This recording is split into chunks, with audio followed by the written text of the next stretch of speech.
Hello दोस्तों, आपका स्वागत है आपके अपने चैनल बेसिक स्टडी मटेरियल में।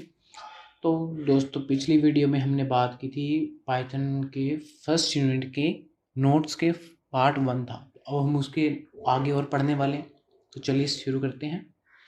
तो देखिए, हमने यहाँ तक पढ़ लिया था इंपोर्ट विद रीनेमिंग मॉड्यूल्स को करना। तो नेक्स्ट है, what are operators in Python. Operators are special symbol in Python that carry out arithmetic और logical computation। कहते हैं ये स्पेशल सिंबल बने हुए हैं जिनका क्या काम होता है, अरिथमेटिक और लॉजिकल कंप्यूटेशन करना है। जैसे कि देखो एग्जांपल में 2 और 3 क्या है भी, भी 2 और 3 जिस पे ये वर्क कर रहा है, ये प्लस क्या है, ये रहा हमारा ऑपरेटर। ठीक है, तो 2 और 3 ऑपरेंड होते हैं, मतलब जिसके ऊपर ये ऑपरेट करता है उनको ऑपरेंड बोलते हैं। What is binary operators. तो देखिए, बाइनरी ऑपरेटर्स वो होते हैं जो 2 ऑपरेंड के ऊपर वर्क करते हैं। जैसे कि अभी हमने ऊपर वाला पढ़ा, तो यहाँ पे देखिए क्या था, ये 2 ऑपरेंड है, 2 और 3, इनके ऊपर ये प्लस ऑपरेटर एक वर्क कर रहा है, तो ये क्या है, बाइनरी ऑपरेटर। ठीक है, नेक्स्ट देखिए, what is standard scaler data types in Python. A scalar is a type that can have a single value. कहते हैं भी स्केलर एक टाइप है जो खाली सिंगल वैल्यू को स्टोर करेगा। जैसे कि 5 ये वाले से इंट हो गया, फ्लोट हो गया, कम्प्लेक्स, बूलियन, स्ट्रिंग, बाइट, ये सारे क्या क्या करेंगे, खाली एक सिंगल वैल्यू को स्टोर करेंगे। ये सारे क्या कहलाते हैं, स्केलर डेटा टाइप्स। नेक्स्ट आता है, what is type casting in Python. Type casting is a method used for changing the variable values declared in a certain data type into a different data type in order to match for the operation required to be performed। ठीक है ना भाई, जैसे मान लीजिए example आपको देता हूँ भी, आपने पहले कहा भी इंटीजर आपने किया था भी इंट इक्वल टू 4। अब आप चाहते हैं भी उस इंटीजर को मैं फ्लोट में कन्वर्ट करना चाहता हूँ, भी आपके प्रोग्राम में नीड पड़ेगी, तो आप उसको इंटीजर को फ्लोट में कन्वर्ट कर दोगे, तो वो कहलाते हैं टाइप कास्टिंग। और अगर फ्लोट को इंटीजर में कन्वर्ट, फ्लोट को भी इंटीजर में कर सकते हो। तो ये दो तरह की होती है, वाइड और narrow type casting. What do you mean by if-else statements? If-else statement is used to execute both the true and the false part of a given condition। ठीक है, तभी ये क्या करता है, जो आपने कोई कंडीशन दे दी, उसके अंदर आपका ट्रू और फॉल्स पार्ट दोनों रख दिए। एग्जाम्पल के तौर पे देखिए, भी आपने रख दिया भी if A greater than B, तो हमारा ये प्रिंट करो। और अगर नहीं है एल्स, तो एल्स क्या करेगा, अगर वो वाली नहीं है तो दूसरी वाली चीज़ प्रिंट करवा देगा। What is loop in Python. A loop is a programming structure that repeats a sequence of instruction until a specific condition is met।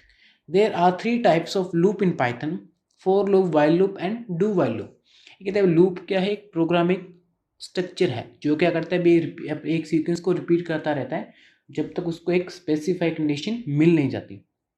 जैसे कि हमारे पाइथन के अंदर फॉर लूप, वाइल लूप और डू वाइल लूप 3 तरह के हैं। आपने जैसे ये लूप लगा दी, मान लीजिए भी आपने कहा भी जब तक ए इक्वल टू 5 नहीं होता अब तक इसको प्रिंट करता रहेगा। तो ये पहले ए इक्वल टू 0 करेगा, फिर 1 करेगा, फिर ऐसे ऐसे क्या 2, फिर 3, ऐसे ऐसे इसको चलाता रहेगा जब तक 5 नहीं आता।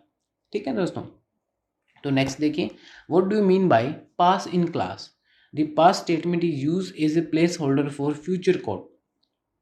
भी कहता है इसका कोई खास काम नहीं है पास कीवर्ड का। तो ये क्या करता है, फ्यूचर कोड शो करता है। जैसे आपने कोई क्लास बनाई, कुछ और चीज़ बनाई, उसको खाली छोड़ दिया, अभी आप चाहते हो भी मैं अभी उसको यूज़ में नहीं लेना चाहता, भी आगे फ्यूचर में इसके अंदर कुछ लिखूंगा, तो ऐसे में क्या होगा, अभी जो आपका कोड में क्या एरर शो करेगा। तो एरर शो ना हो उसके लिए हम क्या करते हैं, इस पास कीवर्ड को यूज़ करते हैं। यहाँ पे ऐसे पास लिख देंगे, ये मतलब कौन कौन सी चीज़ें हैं जो एरर शो करेंगी, फंक्शन आपके, लूप, क्लास की डेफिनेशन और इफ एल्स स्टेटमेंट जो होगी, अगर आप उनको खाली छोड़ेंगे तो वो एरर शो करेंगे। तो उसके लिए हम सीधा लिख देंगे पास। तो जो आपका इंटरप्रेटर होगा उसको इग्नोर कर देगा वो, ठीक है अभी हाँ आपने इसको छोड़ा हुआ है पास, आप अगर फ्यूचर में कभी इसके बारे में कुछ करोगे, लिखोगे। तो नेक्स्ट देखिए, what do you mean bye range in Python.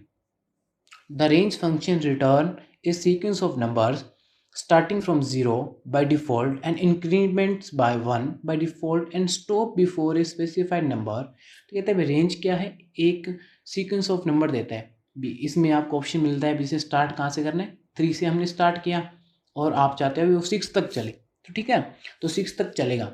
और जो उसके बीच में गैप होगा इंक्रीमेंट वाला 1 1 प्लस होता रहेगा, जैसे पहले 3 था, फिर 4 होगा, फिर 5 होगा, ऐसे ऐसे चलता रहेगा।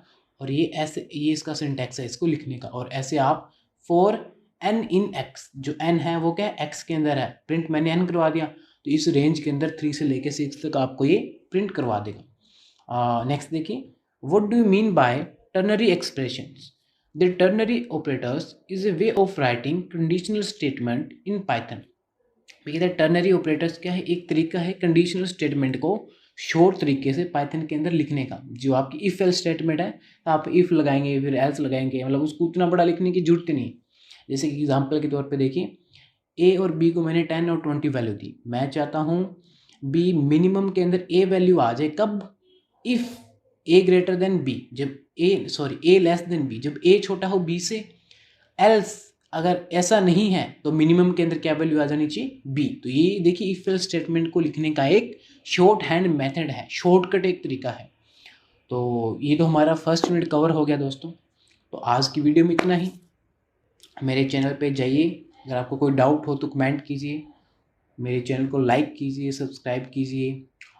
आगे हम मिलेंगे नेक्स्ट यूनिट के बारे में। ठीक है दोस्तों, धन्यवाद आपका।